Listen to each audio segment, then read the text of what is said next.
All right, so recapping the game with Clemson, frustrating performance to say the least, and not much you can say when you're outplayed and outcoached the way that we were. And as I said after the game, I take everything that happens on that football field personally, and I feel the same frustration that I know a lot of our fans do and our players do. And when you watch the film, there's several guys that are playing really hard, and there's several guys that aren't. And so a lot of positions are being evaluated. A lot of people are being challenged. It's going to be a competitive week. There's going to be positions that are going to change, and that's what competitive depth does. And so guys have to understand the value and the honor that it is to be out there in the red and white. And it's going to be a fun week of practice. I'm excited about going out, challenging guys, challenging each other, not throwing anyone away. Our job is to get players better and get them to play at a high level. And so far, we haven't done that as well as we'd like, obviously, with a 2-2 record. But I do believe in the grit of this university. I believe in the grit of our staff, the discipline and the toughness that it takes to go through, humiliating loss. It is what it is. You get up and you fight, and that's what you have as a coach that's going to fight. And as long as I'm breathing, I'm going to fight my ass off, and I'm going to get these kids to do the same. And when you lose the turnover margin in a football game, bad things happen. We were -3, 2 turnovers in the first quarter, which is the opposite of how you play well at Clemson or at any good team stadium. We needed to stop the run. We did not. We did not set edges. We did not turn the ball back the way that we need to, which puts other players in bad positions. We didn't tackle well. We didn't make plays on the ball, period, on that side of the football. And that's not what we're used to doing on defense. That's been a calling card for us. And nobody's more frustrated and upset about it than Coach Gibson and his staff, and I know they'll get it fixed. And the players on that side of the ball need to do what it takes to get it fixed as well. And it's an us thing. It's not a them. It's us. And when you win, your team wins. When you lose, your team loses. And it always will be with me, we, us, and ours. But it is something you can fix, and you can fix it 2 ways. You go out on the field and you work really hard at the fundamentals of what it's supposed to look like on both sides of the football and special teams. Defensively, it's setting edges, it's executing calls, it's communicating at a high level, it's destroying blocks and tackling and executing with technique, and playing with confidence, playing competitive coverage, coverage and pass rush working together. Defensive players' responsibility and value to the team is always how close they are to the football at the end of the play, and it's playing with maximum effort and urgency to get there like you're the only guy on the field that could make that play. And for years I've seen that, and we didn't see it Saturday, and so we got to get back to playing that kind of ball on that side. Offensively, we can't put our defense at risk. When you give them a short field to play on, it's tough to play good defense. We did that twice in the first quarter. Once on a fumble and once on 2 fumbles, once on a pass rush fumble and once on play where KC was straining to get extra yards and needs to protect the ball. I am encouraged, by our run game. It's the 4th game in a row that our offensive line, tight ends, and backs have gotten better in the run game. We created rushing lanes. Our guys blocked hard on the perimeter. We averaged 4.8 yards a carry, 4.1 in the first half when they were playing their starters, but 4.8 on the game. And up front, we did a good job, picking up blitzes and stunts in the run game and creating lanes. I thought our perimeter blocking was exceptional at times. CJ couldn't ask for a tougher start for a freshman quarterback on the road with the crowd noise against a good football team that traditionally blitzes and stunts and changes coverage like Clemson does. And I thought CJ handled himself very well in his first start. It was a tough assignment. He managed the crowd noise. We didn't have any penalties. I've been down there with veteran quarterbacks that, you had delay of games, you had false starts, the line couldn't hear the quarterback, and none of that happened. So he did a great job from that standpoint. He managed the clock. He had poise. And when things didn't go well, he responded and came right back in with confidence and made some good throws. A throw he made on a deep out on the sprint out over the top of coverage was a beautiful pass. He gave us some chances on some deep balls where we end up getting 3 DPIs, and he'll get a lot better from that game. And so I'm proud of CJ. Also, he's got areas he's got to clean up, and there's things that he can do better, and those are the things we'll work on with him. I was really disappointed in Anthony Belton's response. Things happen on the piles, and all kinds of things happen in piles. And we all know as players, and Anthony knows as a player, the guy that responds and retaliates is always the one that gets penalized. And a tough lesson for him. He put strain on our team and got ejected from the game for it, and he's learning a tough lesson. He won't start in this football game, and that's just not what we do. And so, he'll learn from that, and he'll grow from that. And choices have consequences. It's something that he'll have to learn from and prove himself and come back from it and be better for it. But that's not a representation of him. He's a great young man that made a bad mistake, and he'll pay for it. And, our hope is he'll grow from it and get better. Things get heated, and you've got to respond, not react. Take that second, take a breath. On special teams, I felt like we're better in some areas. I thought our return game, Jalen Coyd averaged 13 yards per return, did some great things catching the football. Their punter sprayed it around, and none of those punts hit the ground, saved us a lot of field position. Canoa missed a field goal that, we had a high snap on. Our long snapper has to put it on the money every time so that our operation is smooth. I thought our punts were inconsistent. We can be better there. Our coverage units did a nice job. The one punt return they had, we had 3.2 second hang time, and we're trying to have 4+ second hang time. That puts your coverage at risk, and so all these things tie together. So now on to Northern Illinois, obviously a team I have history with and great respect for. Had 2 great seasons there. I have a lot of fond memories of DeKalb and the folks there. And some of them still work there. It's a great place, and I think Thomas Hammock, their head coach, has done a really good job building a tough football team. And they're going to come in here and run the football. That's what they do. They, a lot of long edge runs, multiple tight end sets, motions. They got a really good running back. Obviously, they went to Notre Dame and won 2 games ago. They had a bye week after that, but it was an impressive win on the road. And it's a program that takes a lot of pride in beating Power 4 football teams. And I was a part of that experience while I was there, and obviously we'll spend time educating our team on that. But this game is a lot about us. We have to respond the right way. We have 8 games in this season remaining, a lot of football on the table, a lot of things that we can do better, and I look forward to the opportunity to do that. And it's time, in NC State fashion, come together and fight. We understand what we need to do and how we need to do it, and that's where our focus will go. Our team leaders have to do a great job, and the players under them have to support them and play hard with them, take strain off of them. And it's an opportunity to face adversity and fight harder as a team, and it's a challenge I'm excited to face. I told the team this, I'm built for stuff like this, man. I love adversity, I love obstacles, and I'm going to battle and fight, and your team's going to fight. And, I would ask our fans, as frustrated as they are, to fight with us. And there's a lot of fair weather people and bandwagon people out there in the world these days, and the Wolfpack needs to be the version that's not that way. I watched it last year with our team, and then it came back the right way. I watched it with our basketball team. This needs to be a group of people that supports these kids, because they're going to fight. And having people behind you cheering for you helps. And trust me, all that enthusiasm, passion, and spirit makes our stadium a hard place to play. And we share your frustration in a big way when we don't play well, and know that nobody's more disappointed than I am when that happens.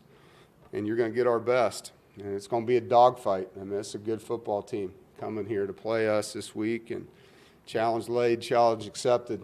I look forward to the challenge and the opportunity to help these young men become better, and our staff needs to do a great job making that happen. Questions? Ori? Dave, I know obviously CJ played this past week. Is there any update on Grayson at this point and where his health stands? And then the same question with DJ Jackson as well, so you can leave the game on Saturday. Yeah, Grayson's getting better. I don't have an answer for you on that, but Grayson is getting better, and excited to see CJ progress, and we'll see where we end up. But I don't have any medical information for you to change where we're at yet. As far as DJ goes, yeah, DJ probably going to be out this week. It's not a long-term thing, but definitely was sore after the game. I can't imagine it's going to be a 2 or 3 day deal. I bet he's back in 2 weeks, but that could change. But coming out of our meeting yesterday, they felt like it might be a week or two. Okay, and as a follow-up, you mentioned obviously there's some players that you felt like didn't play to the standard that you guys wanted to see. Was there any specific position groups to be looking for in that? On defense, yeah, every position group. I mean, it's a team game. They all got to play better. It always starts up front, the defensive line getting knocked back, and when they're on the edge, being on the edge where they're supposed to be. Linebackers need to communicate better to the front. I thought we tackled really poorly at different positions throughout the game. Can definitely play better at strong safety and nickel. There's a lot of competition that's going to be on that defensive field this week, a lot. And so it's not one guy. There's multiple guys, different plays, and that's what defense is. And especially when you're talking about fitting the run, because the way a lot of teams run the football, if it's not an RPO, they're going to get everybody blocked, and you're going to have a free hat somewhere, and they got to show up and make plays. And it's a collective effort. And when you have 7 of 8 drives score points, it's not one position group. It's multiple position groups. And it's more about the identity of playing hard, tough together that needs to show up. And so I'm excited to see that happen this week. I know there's going to be a lot of enthusiasm on that side of the football to get it right. Noah? Hey, Coach, you talked about competitive depth, and it seemed like Valen Harrison was able to get his first, solid run on the offensive line. What did you kind of like seeing from him, especially after Anthony went out? We got a lot of run at right guard. Did you say Val? Yeah. Yeah, Val. Yeah, he's gotten better. We've played him at right and left guard, and so just trying to have opportunities for him to get in the game and get better and better. He's a physical guy. I mean, the one thing about Val is he moves people. I mean, he displaces bodies, and he's still working on the ins and outs, the nuances of how we do things. But I do think it creates depth there. It does create competition. And it gives us some flexibility, as you saw in the game. We had to move Tim to tackle to be able to get him in there. And the more he plays, the better he's going to get. He didn't play at all last season, and so he's really getting his first game reps in his life right now outside of scrimmages. So we're excited about his future. He's got a lot to work on, but he is a tough kid, and he brings a demeanor onto that field. He's tough, and we need that. And to follow up on that real quick, do you expect him to start with Anthony Belton not starting this weekend? Possibly, yes. James? Dave, a couple games in a row now where JC's had some opportunities, haven't been able to really get going. Has that been more what the defense has done? Have you got not schemed him up a little better? I mean, what have you seen just kind of relative to his play? Yeah, I think, we're trying hard to get him open on some things. We had him on a deep play last week. We got sacked on it. The quarterback got rushed. We had a double move on for him that he got DPI on, which was a shot to him down the field. So, we've had some things in for him that way. We had two reverses in there for him. We pitched it to him. I mean, we're finding different ways to get him the ball. He caught a screen and got 8 yards. But to your point, none of them have exploded, and I think there's pretty high expectations for him. Like, he's on the radar, A lot of people are game planning for him. There's a lot of people pointing at where he's at. And it's going to be harder and harder. You know what I mean? And so that's why you're seeing the ball getting spread around a little bit. But, yeah, I know Coach and I is very intentional about trying to find – we targeted him 15 times in the game, and he had 5 catches. So it's not because we're not trying. And just to follow up with that, you mentioned the DPIs. I know you guys weren't able to go deep often, and I get it. It's a lot with what's going on up front as well. But you were able to draw 3 in that game. I mean, is that something maybe moving forward you look to kind of get going as well as the deep ball? Yeah, we need to be able to push the ball down the field. There's no doubt. It's a part of what helps loosen the coverage. You know, if guys can sit on short things all day, I mean, so that's something we got to do a better job of. Thanks, Dave. Jaden? Yeah, Dave, you mentioned your time at Northern Illinois. How do you think those 2 years really impacted you as a coach and where you are today? You learn a lot, you know, the first time you get a position change, you know, whatever that is. I'm sure everybody in here can relate. But there's a lot more responsibility on a head coach's plate, and you think you know what you're getting into when you're a coordinator. Oh, I'm going to be a great head coach. I know how I do this or I do this. And then you get there and shoot, my first week on the job, I had a player shot and was in intensive care. I had to drive to the hospital every couple days, which is not in DeKalb. It's about 40 minutes away. And so quickly I was like, holy cow, you know, and it was crazy to deal with something like that. And there's a million things that go on in a head coach's seat, and you really don't understand it until you get into it. I learned a lot about delegating, the importance of your staff, learned a lot about time management, balance, and, you know, didn't have great balance as a coach at that time. Was, I mean, probably not the best father and husband at that time. I was working like crazy, you know, and not that I don't work hard now, but I do understand the difference between what I was and what I am with work-life balance, and there has to be a ratio there. You know, I learned a lot about doing things with less. You know, I mean, the motto at that school is the hard way, and it's real. I mean, they have very few amenities there, and so you have to do a lot with a little. And I think I've always been good at that because of that experience and my experiences at Montana and Drake, you know, where you're just at schools that have less amenities, less resources. Doesn't give you excuses. You just got to find a way to get things done, roll up your sleeves and get to work and outwork people up and be creative. And so I think, you know, having that opportunity there, I think the MAC and really that level of football conference-wise is great training ground for head coaches. You know, a lot of the head coaches that have come out of those conferences and moved up have done very well. And I think it's because they're not entitled. They're guys that really understand how to work hard and how to do all the little things, and no job is too big. You know, you see a table that needs to be moved, you go move the table. You see trash on the ground, you pick it up. You know, I mean, it's just, you do what you have to do. And those kind of places are great training ground for that. I have so much respect for the MAC conference and, you know, for Northern Illinois and for the folks there. It was a great experience for me, a great learning experience as a coach. JC? Kind of building off of what Jen asked, what were the emotions like when you had to tell Northern Illinois that you were leaving for NC State? And then if I remember right, did you watch the Orange Bowl in the stand? Yeah, it was hard. I was excited. We had just won our second conference championship in a row. I was really excited for an opportunity to come to NC State. I felt like I had done what I could do, you know, at NIU. And they hadn't won the league in a long time. Obviously, they had never been, the MAC had never been in an FCS bowl of that magnitude with the Orange Bowl. And so, you know, felt like it was time to move forward with my opportunities. And it was sad and exciting all at the same time. I mean, I'd slept, I think we finished the game in Detroit and bussed home, and on the bus ride home, one of the buses caught fire. And so, I mean, it was a long ride home. We didn't get home till like 6 a.m. And then that next day, you know, everything just changed. And a day later, I was on a plane to come here. So it's pretty crazy, all the stuff that happened in a short period of time in that transition. But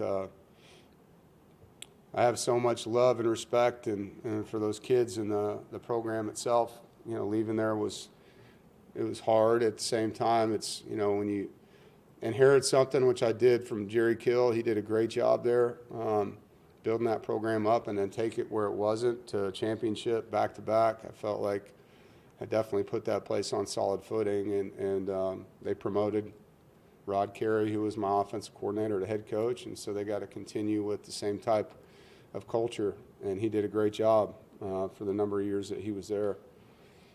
But I can't remember the second part of your question. Oh, yeah. Yeah, that's a long, that's a long story, yeah. But yes, me and Jerry Kill and my family watched the Orange Bowl, which was probably the hardest thing I've ever had to do as a coach. Yeah, not coach that game. I mean, if there's any regret I have in football from a coaching standpoint, it was that, not being able to do that. And it's just how it worked out. Ethan. Hey, Coach. So far, the defense's sacks and quarterback pressures numbers are down from where, like, the standard of Tony Gibson's defense has happened the past few years. What would you attribute that to? There's a couple factors. One, when you look at third downs against us, there's been a lot of screens and draws. There's not a lot of five-step, six-man, five-man pro yet. This year it's been a lot to just get the ball out of our hands. And so that's part of it. Part of it, too, is we're not winning enough. When we do get opportunities for sacks, we got to get home. And Davin has done that a couple times, but the rest of the group's got to win more one-on-ones. It's not just the D-line. Our linebacking group, our nickels, our safeties, when we blitz, you got to come with a certain attitude and mentality to get there. And if they get the ball out quick and they run a screen, that's a different story. You're not going to get sacks on those plays. But the other types of plays, it comes down to winning one-on-ones and straining and, guys containing a proper way so that the inside rushers have a chance. And if it's a blitz up the middle, the outside guys do their jobs. And we call it a flush sack. Quarterback flushes out and you get them down. But it's execution and it's opportunity. It's both things. Thank you. Rob. Yes, sir. You mentioned you wanted to see a highly competitive practice. We expected that. Are there kids out there that are speaking up, stepping up, using this as an opportunity maybe to become more assertive as leaders? And is that something you would like to see? Yeah, definitely. And we talked yesterday with the players. I met with the leadership council, talked to several guys one-on-one in my office about things they can do. At the end of the day, it comes down to them wanting more, man. I mean, that's what it is. As players, you can only do so much in preparation. And when you touch the grass as a player, you got to play like it could be your last day out there all the time and have that hunger, that desire, that will and that want to. And we're going to find out. I mean, that's what this week's about. NIU is going to come in here, and they are not afraid of anybody. And they never have been. I mean, Coach Novak created a culture back at that school a long time ago. Tough place with tough people. They play hard. We're going to have to be who we are. Our identity has been hard, tough together, and we need to get back to being that every day. And that tomorrow's practice is going to be a great indicator of the direction of our program and what we're going to be like. And so I'm excited to see the response. That's what I'm looking forward to. Is getting out there and competing and helping these guys move back in the right direction that way. And we've had, obviously, we were down in 2 games, came back and won. We've showed fight. We've showed resiliency. We haven't shown 4 quarters of complimentary, tough football this season in 4 games. That's what needs to change. James. Dave, I know in the second half, Clemson played some reserves on offense. You guys look like might have been getting some younger guys in too, but you did in the game, forcing 4 straight punts. Were there some guys that you put in late that maybe popped a little bit when you were able to watch the game back? Yeah, I think Isaiah Shirley did a really nice job. He did the same thing in the Tennessee game when we put him in the second half. So he's a guy that has shown that he'll compete no matter what. He's a guy that's going to get more playing time because of that. It's obvious when you watch those 2 games. I thought he was very competitive when he went in there. Just going through the thing in my head here. Kamel Bonner came in, made a couple tackles on defense. Devon Marshall went in the game, did some good things, But that's about it. I mean, I'll be honest, like, when their starters were on the field, they scored 7 out of 8 possessions, and so it's hard to get excited about what happened after that. And I'm proud of our guys for not giving up. I mean, that's one thing you saw. We scored 28 points and only gave up 3 in the second half, but, you know, too little, too late. But we're not going to quit, and that's good that didn't happen. The guys did play hard and compete until the end of the game. But we got to start fast. We got to get out there and play our kind of football from start to finish. Dayton, I know you don't like the 3-5,